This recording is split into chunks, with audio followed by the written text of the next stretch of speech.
My name is Elena Mercer. I'm 33 years old. And 14 days ago, the woman who gave birth to me stood on my front porch for the first time in 9 years. She hadn't called ahead. She hadn't sent a letter warning me she was coming. She just appeared, the way storms appear over flat land, suddenly, completely, with all the force of something that had been building far longer than you realized.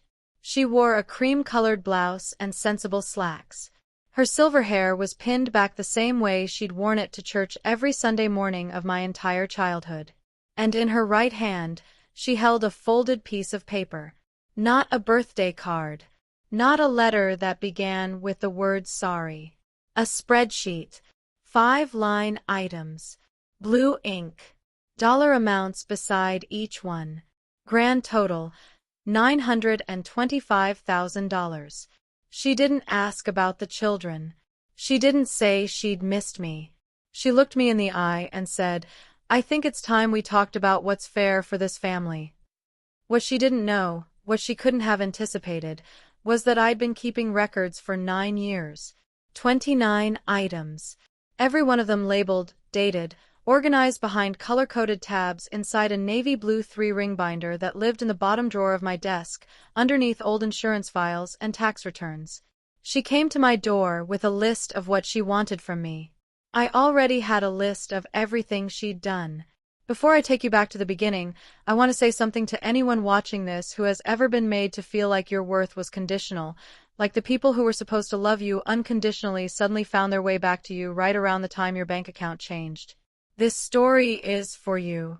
Claymore, Indiana. Population just over 2,000. 1 hardware store, 1 pharmacy, 2 gas stations, and a Baptist church with a parking lot that doubled as a farmer's market on the second Saturday of every month. That was my whole world until I was 18 years old.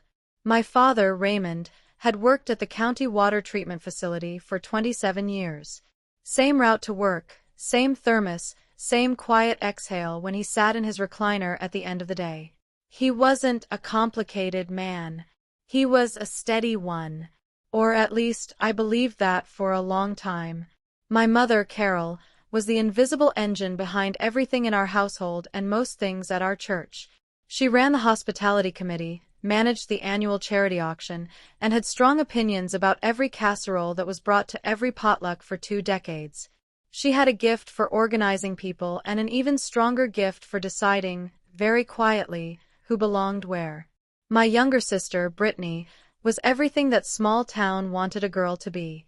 Cheerful, popular, effortlessly social. Mom lit up differently around her, brighter, warmer, louder. Dad called her his little sunshine. I was 4 years older and, by contrast, the kind of child who got straight A's and was never once given a party for it. I don't say that to sound wounded. I say it because you need to understand the architecture of that house before you understand what collapsed. When I was 18, I won a full academic scholarship to the University of Indiana. First person in my family to go to a 4-year university. Mom helped me pack. She slipped a card into my bag, white envelope, flowers on the front, her handwriting inside. It said, "Don't forget where you come from. We'll be here when you get back." I kept that card in my desk for 12 years. It was the last kind thing she ever gave me. I met Daniel Osei in the fall of my sophomore year, in a macroeconomics lecture I almost skipped. He was sitting 2 rows ahead of me, taking notes in precise block letters, completely unbothered by the pace of the professor who spoke the way auctioneers dream of speaking. Daniel was the son of a Ghanaian immigrant mother who had come to the United States at 24 with a nursing degree and enormous resolve, and a father from rural Tennessee who had left the picture before Daniel started kindergarten. His mother, Agnes, had raised him alone in Columbus, working night shifts, volunteering at his school during the day. The woman operated on 4 hours of sleep and boundless purpose. Daniel was an architecture and urban planning double major. He was calm the way deep water is calm, not still, but settled. He had this quality of listening that made you feel like whatever you said actually mattered to the conversation. We went on our first date to a food truck festival near campus. He paid for the falafel wraps. I covered the drinks. We sat on a curb and talked until the vendor started folding up the tent. He told me he wanted to design affordable housing, not as a charity project, but as real architecture that didn't make people feel like they'd been handed something lesser. I told him I wanted to work in corporate finance, but do something that actually moved numbers that mattered. He said, "Then we're pointing in the same direction." We dated for 2.5 years before he proposed. He met my parents 3 times. The first time, my mother smiled tightly and called him David twice before correcting herself once and then reverting. The second time, my father shook his hand and said very little. The third time was the last time. Brittany pulled me aside at Christmas and said, flat-voiced, like she was giving me a weather report, "You know Mom is never going to come around, right? About him. You know that." I didn't believe her. I thought she was being dramatic. I thought families adjusted. I thought love won arguments eventually. I was wrong about all 3.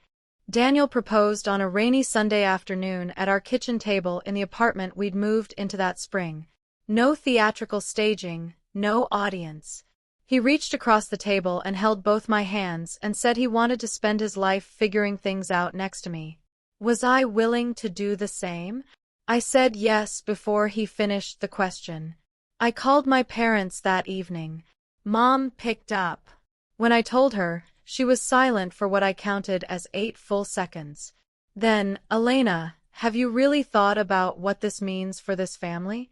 Not congratulations. Not when can we celebrate." A warning, delivered in the same flat tone she used when she thought someone had parked in the wrong spot at church. Dad got on the line, cleared his throat, said nothing. 2 days later, Brittany texted me, "Mom hasn't stopped crying. Are you happy with yourself?" I was actually, for the first time in years. But I didn't write that back. 3 weeks after the call, a letter arrived on cream stationery in my mother's careful cursive.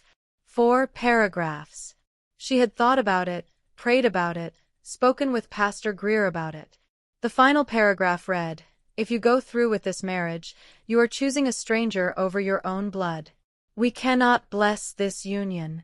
We will not be present for it. And if you walk toward that altar, understand that you are walking away from this family. Daniel Osei will never truly be one of us, Elena. He will never belong here." I read it 4 times, folded it, put it in an envelope and placed that envelope in a folder I'd originally bought for tax documents. Some part of me, the methodical, receipt-keeping, audit trail part of me, knew to hold on to it. We were married on a Saturday in April at the county clerk's office downtown, in a room with fluorescent lighting and a waiting area that smelled like floor polish. 14 guests. All of them Daniel's people. His mother Agnes, his college roommates, 2 cousins from Columbus, a handful of friends from graduate school. Agnes flew in from Ohio the night before.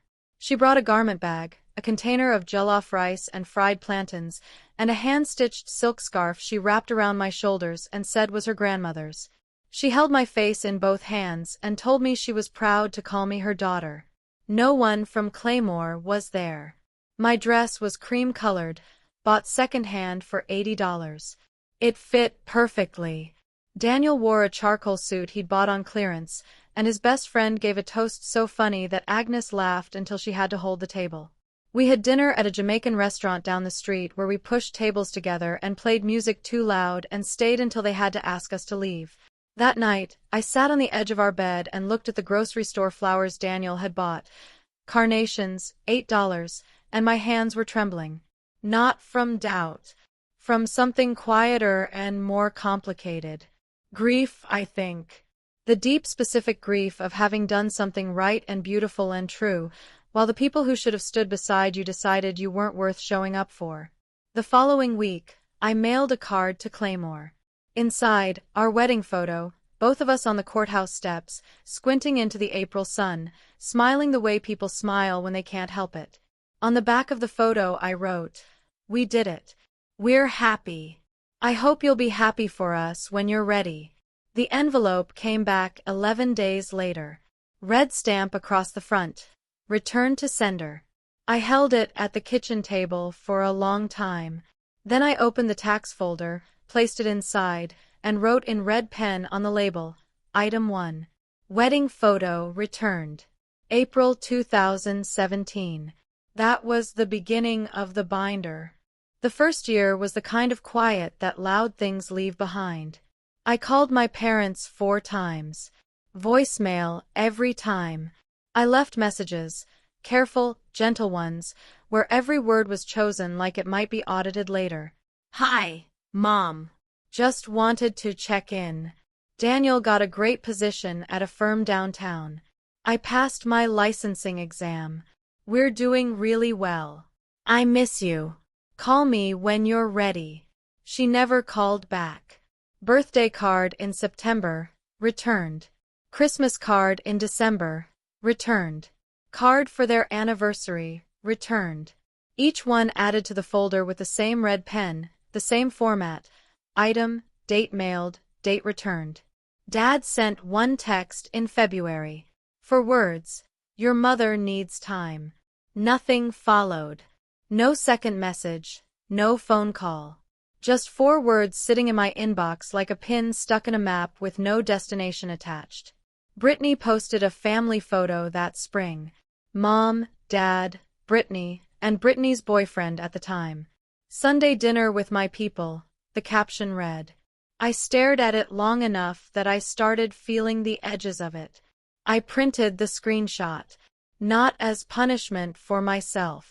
I printed it because I was already doing something I hadn't consciously decided to do. Building a record. Filing evidence. Documenting the shape of a silence the way you document the shape of a loss. By March, the folder was too full. I bought a proper binder. Navy blue. 3 rings. Color-coded dividers. 1 for each year. Red pen labels on every item, every tab. It was not a revenge file. It was not a weapon being sharpened. It was a record. And records, as any accountant will tell you, simply tell the truth. Year 2, Daniel did something that frightened me a little and turned out to be the best decision either of us ever made. He quit his job. Not impulsively. He'd spent 8 months building a concept in the evenings and on weekends, a software platform designed to help underserved urban communities navigate municipal permitting and zoning regulations, the bureaucratic wall that small developers and community land trusts kept running into when they tried to build affordable housing. He understood the problem architecturally. I understood it financially. Together, we understood it completely. He set up a desk in our spare bedroom with 2 monitors, a floor lamp, and a whiteboard he bought at a garage sale for $10. I came home from my day job every evening, reheated whatever was in the Tupperware, and sat beside him going through financial models until midnight.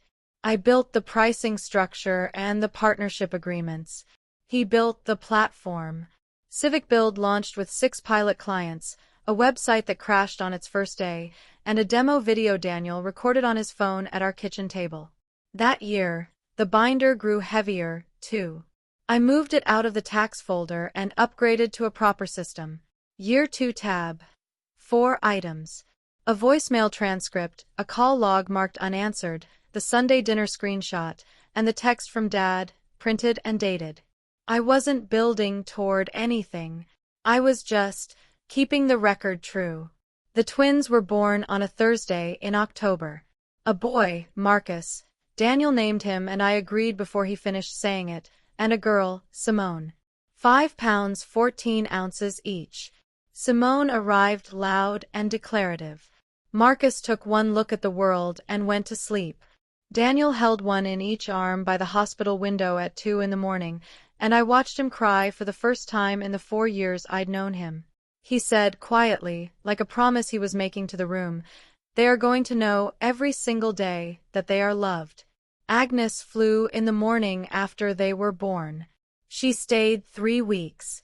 She cooked and cleaned and sang to Marcus at 4 in the morning while I fed Simone. She brought 2 hand-knit blankets, soft as clouds, pale yellow for Marcus, green for Simone, and 2 silver bracelets engraved with their birth dates. She was, from that first week, exactly what a grandmother looks like.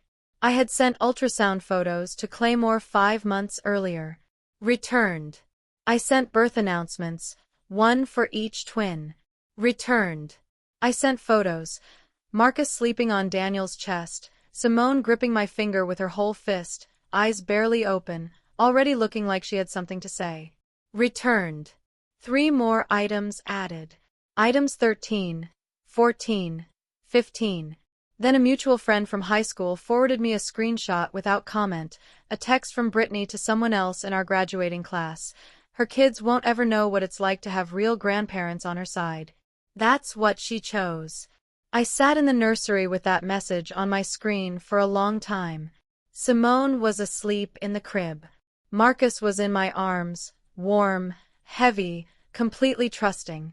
From the kitchen I could hear Agnes humming something low and steady while she washed bottles. My children had a grandmother. Her name was Agnes Osei. She flew from Columbus every 5 or 6 weeks and never once missed a birthday. I printed the screenshot, labeled it, filed it. Item 16.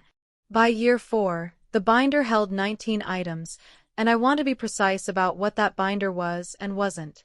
It wasn't something I visited in the dark, feeding some fantasy of confrontation. It wasn't a grievance diary. Most weeks I forgot it existed. It lived in the bottom drawer of my desk, behind old lease agreements and insurance renewals, quiet and still. But every time something new arrived, a returned envelope, a forwarded screenshot, a voicemail transcript I'd saved because deleting it felt like destroying evidence, I filed it. Same process, every time. Print, label, date, red pen, correct tab. Daniel asked me once, late at night when the twins were finally asleep, why I kept it all. I told him the truth. Because someday Marcus and Simone are going to ask me why they don't have grandparents on my side. And when that day comes, I want to be able to give them facts. Not my feelings, not Carol's version of events. The actual receipts. He nodded. He was an architect. Architects keep project logs. He understood the necessity of documentation. By that year, Civic Build had 14 employees and a real office in a converted warehouse downtown. We had moved out of our apartment into a house, 3 bedrooms, a backyard with an oak tree the twins immediately claimed as their territory. Marcus made me a picture of it in crayon and labeled it, in 6-year-old spelling, our tree. The silence from Claymore had settled into something almost neutral. Like whether you stopped checking the forecast for. Agnes came every 6 weeks. The twins called her Grandma Aggie. She taught Marcus to make scrambled eggs. She taught Simone the names of every bird in our neighborhood. She was, without ceremony, without anyone deciding it needed to be declared, the grandmother my children had. Year 5. 17 employees, a proper logo, a features piece in a regional planning journal, and our first partnership with a city housing authority. We bought our second house, a 4-bedroom Victorian 2 neighborhoods over, with original crown molding and a sun porch the twins promptly turned into a reading fort. I remember signing the mortgage papers and sitting in the empty living room the afternoon we got the keys, listening to our footsteps echo, thinking, nobody handed us this. We made this. Marcus started 2nd grade. Simone started 2nd grade. They fought over who got to choose the radio station in the car every morning with the intensity of union negotiators. Normal. Astonishingly, painfully, beautifully normal. One evening I made the mistake of opening Facebook while I was supposed to be reviewing a contractor agreement. Carol had posted photos from what looked like a pre-holiday dinner. New furniture. Brittany and her husband, Stephen. A toddler in a high chair. Brittany's son. My nephew. A child I had never once met. The caption read, "These people are my whole world." I closed the app and didn't cry. I had run out of tears for Carol somewhere around year 3. What I felt instead was something quieter and more final, the the specific numbness of a door you've tried to open enough times that you've stopped reaching for the handle. Year 6. Brittany got married. I found out 4 days after the wedding from a girl we'd both gone to high school with, who posted a group photo from the reception. White church, the same one where I was baptized at 11. 200 guests. Brittany in a cathedral veil. Carol in mauve. Raymond in a new suit I'd never seen. They hadn't told me. Hadn't sent an invitation. Hadn't called. I stared at that photo longer than I should have. Not because I was jealous of the wedding. I had my wedding, 14 people, Jamaican food, a borrowed silk scarf, and the best man I've ever known. I stared because my parents looked genuinely happy. Relaxed. Whole. They looked like people who had made their peace with losing me. I ordered a gift anyway. Handmade pottery from a studio in our neighborhood, a set of serving bowls, beautiful ones, wrapped carefully. I enclosed a card. Congratulations to you both. I hope your home is full of warmth. The package came back 3 weeks later. Shrink wrap unbroken. Tape untouched. Item 17. Gift returned. Brittany's wedding. Red pen. Dated.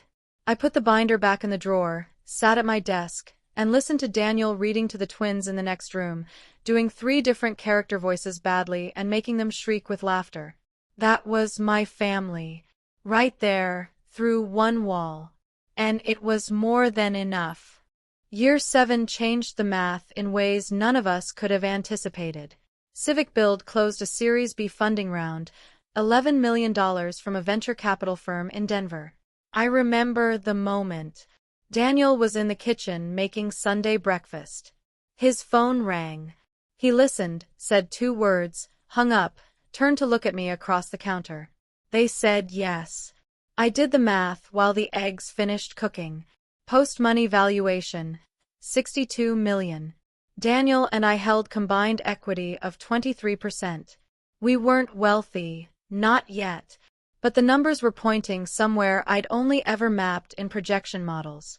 I left my senior analyst position that month and joined Civic Build full-time as CFO. For the first time, my name was on the company paperwork beside his. Equal partners in everything. The funding announcement ran in 3 industry publications and a brief tech column. Nothing viral, nothing front page. The kind of news that circulates in professional circles and gets forwarded by people who follow the sector. But it circulated to the right inbox. About 2 weeks after the announcement, a friend from high school texted me, random, but your mom asked my dad about Civic Build at the pharmacy Saturday. She wanted to know what venture capital meant. Thought you should know. I read that message twice. Carol hadn't said my name in 7 years. She didn't know what a Series B was. But she wanted to understand it now. The math was changing. And Carol Mercer, who had managed the social ledger of Claymore's Baptist Church for 20 years, was doing her own calculations. That same year, I sent what I had already decided would be my final birthday card. 7 consecutive years, 7 returned envelopes. Inside this one, I tucked something extra, a photo of Marcus and Simone at their school's Harvest Festival, matching flannel shirts, faces painted like pumpkins. Marcus was missing both front teeth. Simone was grinning so wide her eyes had nearly disappeared. On the back of the photo I wrote, "They ask about you sometimes. I tell them you live far away." 11 days later, the envelope came back. But something was wrong with it. The flap had been opened. I could see the crease where the seal had separated and the faint line of clear tape that had been used to close it again. Deliberately. Carefully. Like someone who wanted it to look untouched but hadn't quite managed it. I held it up to the window light. The card was inside. The photo was inside. Someone had taken them out, had looked at their faces, had held the photo in their hands, and then put everything back and sent it away. I knew exactly what had happened. Raymond had gotten to the mail first, had opened it, had looked at his grandchildren's faces, maybe for a long time, maybe standing at the kitchen counter, maybe at the table in the good light, and then Carol had found him and made him seal it back up and return it. He had wanted to keep it. She wouldn't allow it. Item 23. Birthday card. Year 7. Envelope opened and resealed. Photo viewed. Still returned. I wrote the label with a steadier hand than I expected, because what I felt in that moment wasn't grief or fury. It was clarity. Raymond wasn't the architect of this silence. He was the enforcer. Carol drew the blueprints. And the blueprint was simple. If she couldn't control who I loved, she could at minimum control who was allowed to acknowledge it. Year 8. Civic Build had grown to 70 employees. Offices in 2 cities. A partnership with one of the largest municipal planning firms in the Pacific Northwest. Daniel was profiled in a regional business magazine, The Builder Who Went Upstream, with his photo on the cover. LinkedIn began behaving strangely. Someone from Claymore, Indiana was visiting my profile on a cycle, 3 times in 1 week, using a private or incognito setting that hid the name but not the location. I noticed it. Filed it mentally. Then our company was included in a major industry organization's annual report, a 1-paragraph mention, but it listed our valuation and trajectory. The kind of thing people screenshot and forward. A few weeks later, the same high school friend texted again. Your mom told the women's group at church that she always knew Daniel had a good head for business. Word for word. My aunt was there. I stared at that message for a long time. Always knew. 7 years of silence. 7 years of returned envelopes and unacknowledged grandchildren. And now, suddenly, Carol had always known. She wasn't proud of Daniel. She wasn't remorseful. She was revising history in real time, rewriting the story of herself before the audience changed and the original version became inconvenient. I wrote that quote on a post-it note and stuck it to the inside front cover of the binder. Not as a labeled item, just as a record of the moment Carol Mercer started editing the past. Then came the group chat. My friend Tessa, who'd grown up 2 streets over from me in Claymore and had been quietly keeping me informed about the town's gossip for years, called me on a weeknight while I was making dinner. She sounded like someone who didn't quite know how to open what she was carrying. Elena, Brittany accidentally added me to a family group chat last week. Similar contact name to someone else in her phone, I think. I was in it for 3 days before anyone noticed and removed me. She'd taken screenshots. 7 of them. I pulled over in my driveway and read them in the dark with the engine running. The conversation went like this. Brittany. The Series B was 11 million. Post money puts them at 62. If they go public, we're potentially looking at 300 million minimum. Minimum. Carol, how do we approach this? She won't respond to emotional appeals. Raymond, maybe I should reach out first. Just to open a line. Carol, no. This needs to be done in person. With a concrete plan. Brittany, she's a finance person. Lead with numbers. Make it structured. Make it look like a family discussion, not a request. Carol, what's the right amount to ask for? Brittany, layer it. Start with what's most sympathetic, the medical stuff, the retirement gap. Build from there. Don't lead with the big number. Raymond, this doesn't sit right with me. Carol didn't reply to that. I sat in my car in the dark for a long time after I finished reading. The dashboard clock read 7:38. Through the front window I could see the light on in the kitchen, and I knew Daniel was probably helping the kids with homework at the island. 9 years. 9 years of silence, returned photographs, and disowned declarations. And now that the number was big enough, now that Civic Build had a market valuation instead of just a mission, they wanted to approach with a concrete plan. I drove inside, printed the screenshots, opened the binder. Item 26. Family group chat. Financial surveillance confirmed. Strategy documented. Red pen. Dated. I told Daniel after the twins went to bed. I handed him my phone. He read the screenshots the same way he reviews architectural plans, slowly, methodically, looking for where something doesn't hold up. When he finished, he set the phone face down on the counter and stood at the kitchen window, looking out at the backyard for a while. When he turned around, all he said was, "What do you want to do?" Not what he thought I should do. Not what would be the rational response. What did I want? Nothing yet. But I want to be ready. He nodded. That was it. That was Daniel. The next morning, I called an attorney named Patricia who specialized in family estate law and asset protection. Not because I thought Carol had any legal claim, I already knew she didn't, but because I wanted to hear it stated clearly by someone with credentials.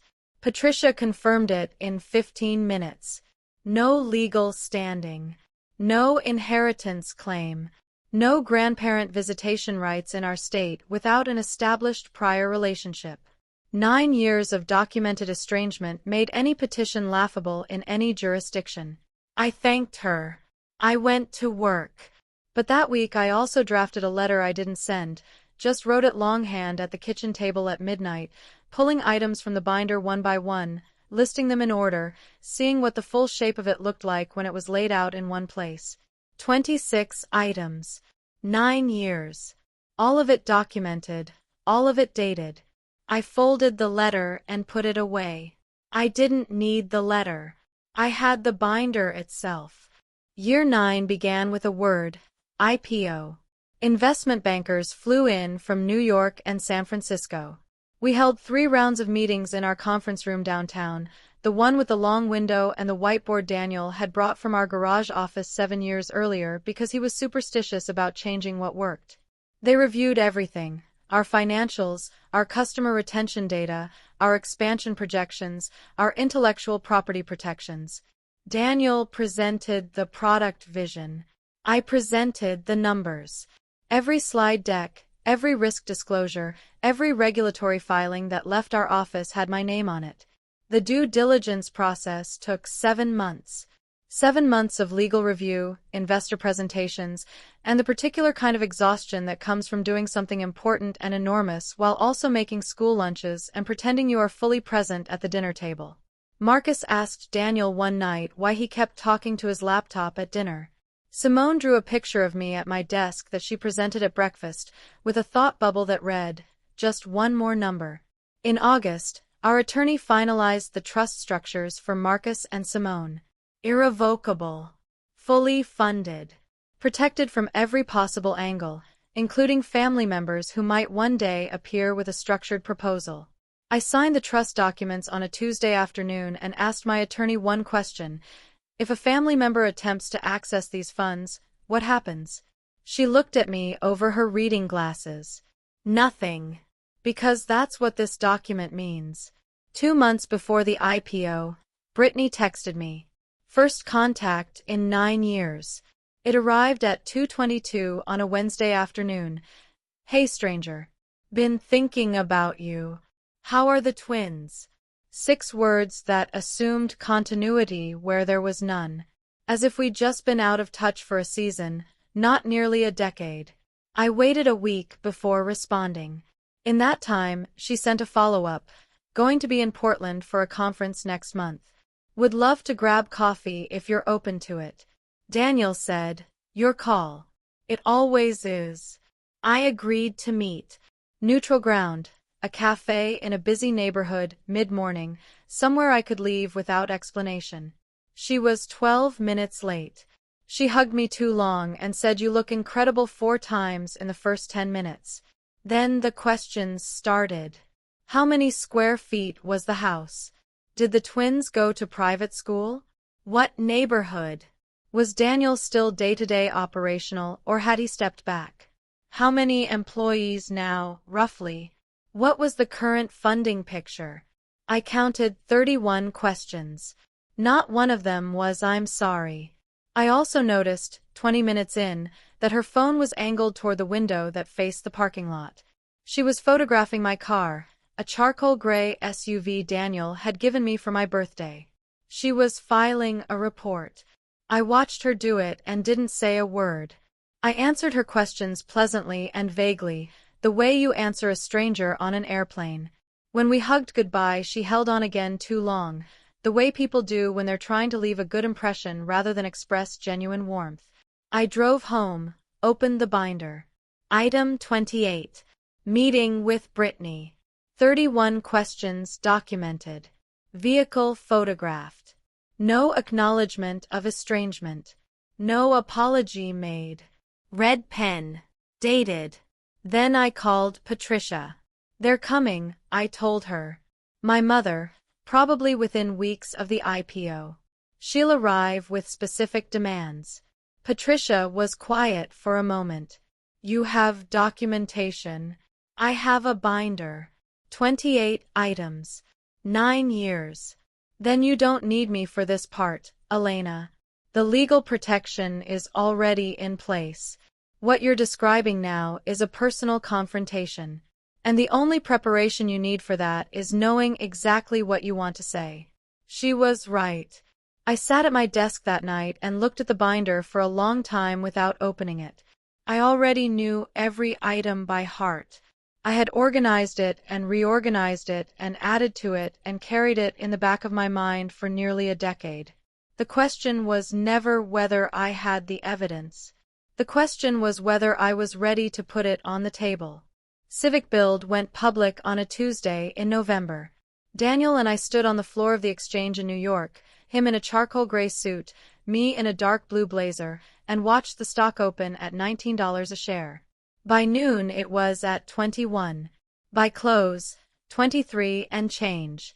Market capitalization, $460 million. We held just under 11%. The number on paper was so large I kept mentally checking it against the formula, the way you recheck a projection when the result seems implausible. But the formula was correct. It had always been correct. That was literally my job. The coverage was substantial. Financial press, tech media, a segment on a national business channel. Local partners build a platform that actually solves something. Daniel was photographed outside our building in Portland. I was quoted in 3 publications. We celebrated in our hotel room with takeout sushi and a bottle of wine that cost more than our first month's rent on the apartment where Daniel had built the prototype. He fell asleep on the couch at 9:15, still wearing his tie. I stayed awake. My phone had 11 missed calls. Area code 812, Claymore, Indiana. 3 from unknown numbers. 2 from Raymond.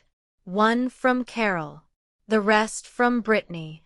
I set the phone face down and stared at the ceiling for a while. $44 million on paper, and suddenly Elena Mercer was worth reaching out to. Raymond's voicemail arrived the next morning. His voice was older than I expected. Thinner. The measured cadence was the same, but something underneath it had shifted, like a beam that had been bearing weight longer than it was designed to. Elena. Baby girl. I saw you on the news last night. You and Daniel on the exchange floor. I couldn't sleep after. I'm calling. I'm proud of you. I've always been proud of you. A long pause. Breathing. Your mother wants to talk. She has some things she'd like to discuss. Please call when you can. I love you. I played it 3 times. Baby girl. He hadn't called me that since I was 12. And I'm proud of you. For words I had waited 9 years to hear from that voice. But I listened to the structure of the message again. Listened to the sequence. He called the morning after the IPO. Not the morning after my wedding, or after the twins were born, or after 7 consecutive birthdays he missed, or after a single one of the photos I sent that came back unopened. The morning after the stock opened. He was proud of me. I believed that. I believed he always had been, in some unused corner of himself that Carol's preferences had walled off. What he had never been, not once, not on any of the days that actually required it, was brave enough. I saved the voicemail. I didn't add it to the binder. It felt too much like something that deserved to be held differently, with more than a red pen and a dated label. I sat on the hotel bathroom floor and let myself feel the weight of it for about 5 minutes. Then I got up and finished packing. Carol's first contact in 9 years arrived as a text 2 days after we returned home. It was long and carefully composed. No typos. No autocorrect artifacts. The kind of message you draft and revise and read aloud to yourself. Elena, I know we've lost time. I think about you and the children often. Life teaches us things we didn't know we needed to learn, and I've come to understand that some distances become harder to close the longer they go. I believe in family. I believe we can find our way back to each other. There are things families should share, not just memory, but future. I would like to sit down with you and talk about what that could look like. I counted the words. 61. Not one of them was sorry. Not one referenced what had happened or why the distance existed. Not one mentioned 7 returned birthday cards or birth announcements or ultrasound photos. Not one acknowledged that she had looked at photographs of her grandchildren and made Raymond put them back in the envelope and return them to sender. She wrote the distances that develop between people as if estrangement were weather. As if our 9-year silence were a natural phenomenon with no author. I didn't reply. I took a screenshot, printed it, opened the binder. Item 29. First text from Carol in 9 years. 61 words. 0 apology. Red pen. Dated. Tessa called on a Friday evening. Brittany is telling everyone you live in a mansion. She's showing people photos she took of your car at that cafe. She's been talking to the women's group at church, Elena. And Carol, she paused. Carol is packing a bag. I leaned against the kitchen counter. I know. How? Because Brittany sat across a table from me and photographed my car and asked 31 questions without once asking how I was. A silence on the line. So what are you going to do? I'm going to open the door when she comes. You're going to let her in? I'm going to let her talk. And then I'm going to show her what I've been keeping in my bottom desk drawer for 9 years. She arrived on a Monday at 10:22 in the morning. I was standing at the kitchen sink rinsing a coffee mug when the taxi pulled up out front. She got out slowly, cream blouse, sensible slacks, pearl earrings I recognized from 100 Sunday mornings. A small carry-on suitcase, worn at the corners. She stood on the sidewalk for 30 seconds before she moved. I watched her look at the house, look at the porch, look at the garden boxes Daniel built last spring. She was evaluating. Even now, even after 9 years, Carol Mercer arrived at places the way an appraiser does. The doorbell rang. I opened the door. We stood 3 feet apart. She looked older. The lines around her eyes had deepened. Her hair had gone fully silver. But her posture was the same. Shoulders back, chin level, the stance of a woman who runs the hospitality committee and has never publicly admitted to being wrong about anything. Her eyes were already wet. Elena. Mom. 4 seconds of silence. I came to talk about the children's futures. Not I missed you. Not I was wrong. Not I've thought about you every single day and I need you to know that. She had flown across the country to talk about the children she had never held, whose birthday photos she had returned in sealed envelopes, whose existence she had refused to acknowledge for 9 consecutive years. I came to talk about the children's futures. I looked at the folded paper in her right hand. Looked at the suitcase. Come in. I led her to the kitchen. Not the living room, with its comfortable chairs and soft lighting. The kitchen, with its honest table and the bright overhead light, and the refrigerator where Agnes's photo was held up by a magnet beside a drawing Marcus made of our family, all 4 of us in crayon, labeled in his handwriting, Dad, Mom, me, Simone. And beside it, Simone's handmade world map with pins in every country she planned to visit. Carol sat at the table. I placed 2 glasses of water in front of us. No coffee. Coffee was for guests who were staying. She looked around the kitchen. Her eyes went to the refrigerator. She found Agnes's photo. Agnes laughing on the beach with Marcus and Simone climbing on either side of her, all three of them mid-joy. Carol looked at that photo for 5 full seconds. Something moved across her face that I couldn't entirely classify. Whatever it was, she looked away from it. She unfolded the paper. Her handwriting. Blue ink. 5 bullet points. She read them aloud in a voice that was steadier than I expected. Retirement supplement for her and Raymond, $500,000. College fund for Brittany's son, $200,000. Raymond's knee replacement surgery, $45,000. Mortgage payoff on the family home, $180,000. Monthly support, $3,000. Grand total, $925,000. She folded the paper and placed it on the table between us. This is what families do for each other, Elena. Your father worked his whole life. He sacrificed for you, for both of you. The world has been good to you. It's time to bring that home. I looked at the list on the table. 5 bullet points. No preface that acknowledged she had a daughter she'd erased for 9 years. No parenthetical explaining that she'd returned 7 birthday cards and 3 sets of baby photos. No footnote that said she'd told her church friends she'd always known Daniel would succeed only after she saw the market cap in a press release. I picked up the list. Read each line once more. Folded it. Then I stood up and walked to my office. Bottom drawer. Under the old lease agreements and the insurance renewals. The binder was exactly where I'd left it. I carried it back to the kitchen and set it on the table beside her folded list. 2 documents side by side. Hers, 1 page, 5 bullets, $925,000.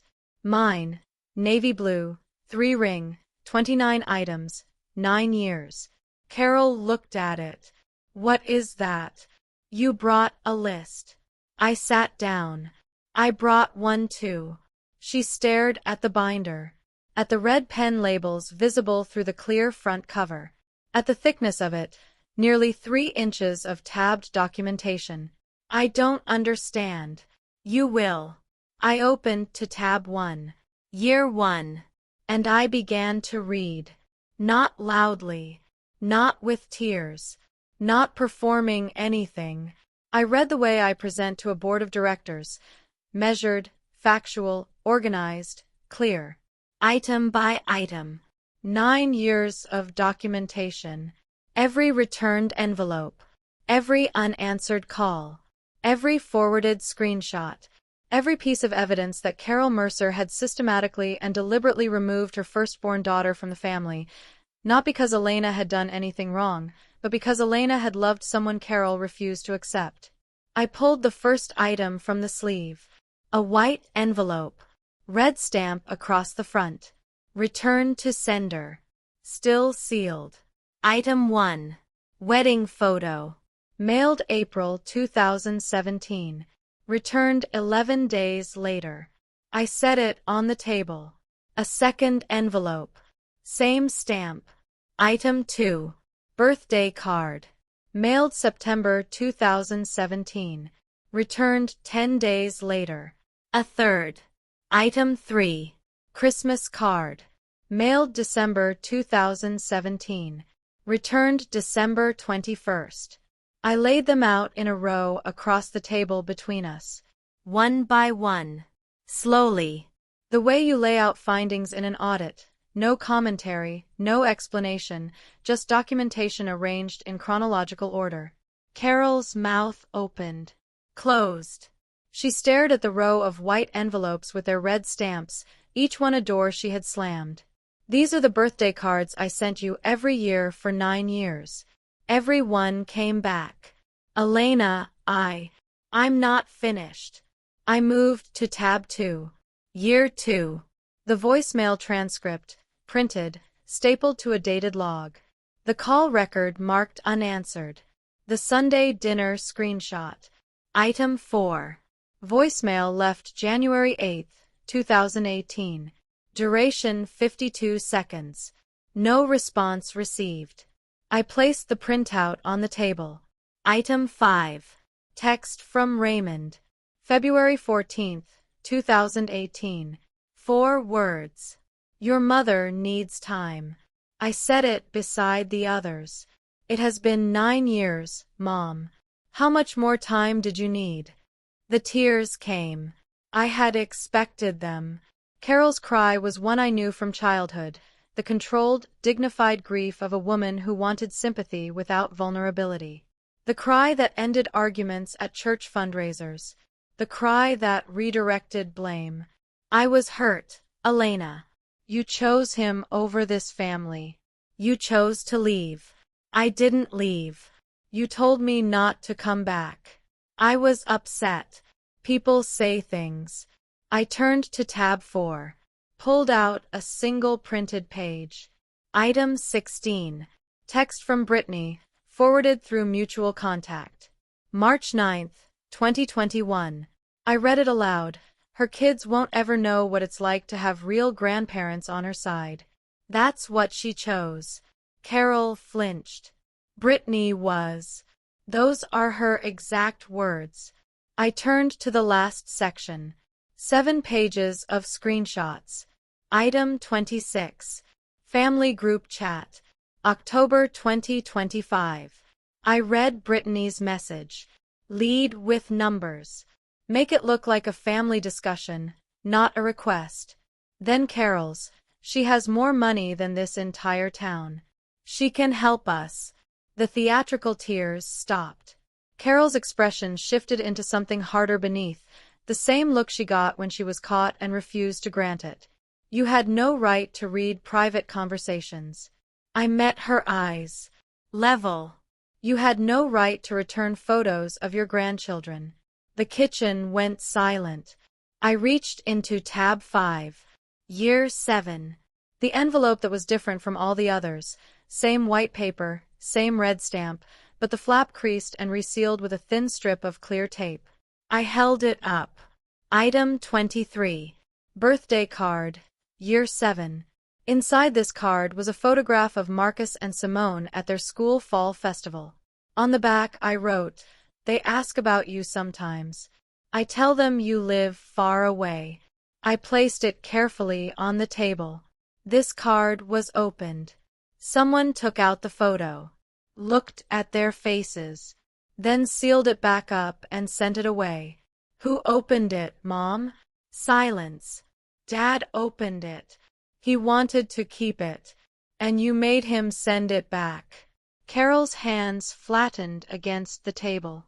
Her eyes stayed on the envelope and the tape line. She whispered something so quiet I almost missed it. If I let him keep it, if I let any of it get through, I would have had to admit I was wrong, that I spent 9 years being wrong, that I pushed away my own grandchildren because I was too stubborn to. She stopped. Swallowed. For 2, maybe 3 seconds, I saw something real in her face. Not the managed performance, not the redirected blame. Something that lived underneath all of it, that had maybe always lived there, that she had been refusing to look at for a very long time. Then her chin came up. Shoulders back. But you made your choice, Elena. You walked out. The moment closed. Whatever had opened went shut again. I placed her list on the left side of the table. I placed the binder on the right. Your list. I tapped the paper. $925,000. 5 items. No acknowledgment. No apology. I tapped the binder. My list. 29 items. 9 years. 7 birthday cards. Returned.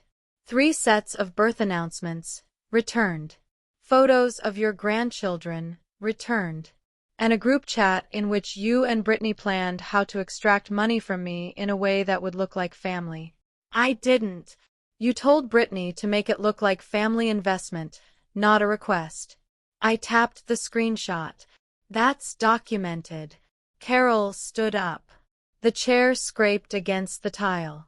After everything we gave you growing up, everything we provided, this is how you repay us. You raised me. That's not a debt. That's what parents are supposed to do. We sacrificed. You gave me a card that said come home soon. Then you told me not to come back when I married a man you refused to accept. And for 9 years, his mother was the only grandmother my children have ever known. That landed. I watched it land. Carol had nothing left to reach for. I could see her searching through the catalog of guilt and leverage and rhetorical moves she'd used for 40 years, and finding nothing that fit this room, this table, this binder, these 29 items laid out in order with dates and red pen labels.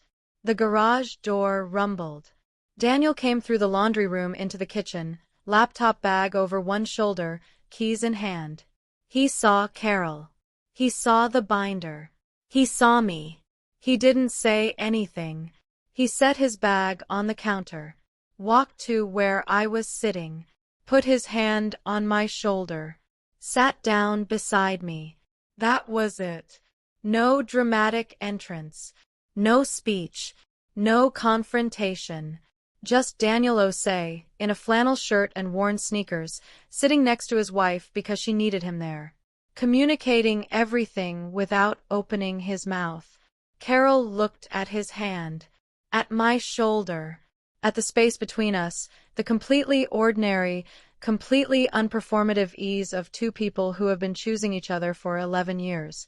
She understood something in that moment. I could see it. I didn't need the Archer family. I had already built my own. Mom. I spoke quietly, the way you deliver a closing figure. Factual. Complete. I'm not going to give you money. She started to speak. Not because I can't. Because the moment I hand you a check, you will tell yourself, and you will tell Brittany, that this is what family does. That the silence was complicated. That the 9 years were a rough patch that everyone got through eventually. I picked up her list and held it across the table toward her. They were not a rough patch. They were a choice. Every returned card was a choice. Every ignored grandchild was a choice. You chose them 9 years ago, and you made that choice again every single year until the financial news changed. She didn't take the list. If you want to know Marcus and Simone, really know them, not as line items in a financial plan. That starts with an apology. Not to me. To them. When they're old enough to understand what you owe them. And it doesn't start today. It starts when you're ready to mean it. Carol took the list. Picked up her suitcase. Walked to the front door. She stopped with her hand on the handle. Turned halfway. Her mouth opened. Then closed. She walked out. The door clicked shut behind her. Not a slam. A quiet, careful click. The sound of someone who knew she had lost something she couldn't purchase back. 2 weeks passed. The house returned to itself, to homework at the kitchen island and Sunday morning pancakes and Marcus's ongoing campaign to be allowed to stay up an extra 30 minutes on weekends. I didn't tell the twins Carol had visited. They were at school both times she came and went. I wanted them to learn about Carol Mercer when they were old enough to understand that some people only find their way to you when the light is flattering enough to bother. Raymond called on a Tuesday morning at 9:20 while I was reviewing a vendor contract at my desk. Your mother told me what happened. A pause. Elena, I should have picked up the phone 9 years ago. I should have driven to the hospital when the twins were born. I should have done a lot of things that I told myself I couldn't do because of your mother, and the truth is I was afraid of her, and I was afraid of losing what I had, and I told myself it was complicated when it wasn't. His voice broke. I'm sorry. Not because of the money, not because of any of this. Because I had a daughter and grandchildren, and I let 9 years go by. I'm sorry, Elena. I was quiet for 17 seconds. I counted. I believe you, Dad. I meant it. But believing you and trusting you are two different things. We start slow. Phone calls. No visits yet. No expectation, no pressure. Just talking. He accepted immediately. That's more than I deserve. It's exactly what you've earned. Not more. Not less. We hung up. I went back to my contract. Brittany texted once. One line. You could have just helped us. I didn't respond. Some messages are their own answer.